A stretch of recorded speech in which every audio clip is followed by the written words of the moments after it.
ఇక ఆ తర్వాత ఇన్వెస్టింగ్ ఇన్ ఇంక్లూసివ్ అందుబాటులో ఉండే గృహ నిర్మాణానికి అవకాశాలపై చర్చించబోతున్నారు. మూసీ పునర్జీవం, blue green infrastructure in Hyderabad పై డిస్కషన్స్ జరగనున్నాయి. ఇక కనెక్టెడ్ తెలంగాణ పట్టణ గ్రామీణ అనుసంధానం కోసం సమగ్ర రవాణాపై చర్చ జరగనుంది.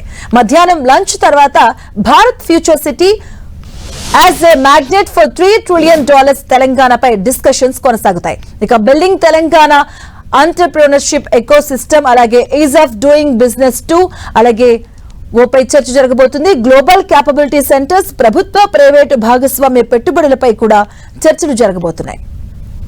సాయంత్రం సృజనాత్మక దశాబ్దం, అలాగే ఇండియాస్ సాఫ్ట్ పవర్ వినోద రంగం భవిష్యత్తుపై కీలక చర్చ జరగనుంది. ఇన్క్లూజివ్ ప్రాపర్టీ, అలాగే ప్రతి ఒక్కరికి అవకాశాల కల్పన, పెట్టుబడి, అభివృద్ధి మార్గాలు, ఆర్థిక హబ్, అంకుర సంస్థల ఏర్పాటుకు అవకాశాలపై డిస్కషన్స్ జరగనున్నాయి.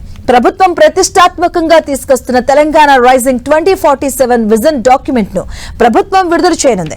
అనంతరం Telangana is rising come join the rise theme తో ముగింపు వేడుక జరగబోతుంది. ఇక ఆ తర్వాత రాత్రి 7 గంటలకు డ్రోన్ల షో నిర్వహించబోతున్నారు.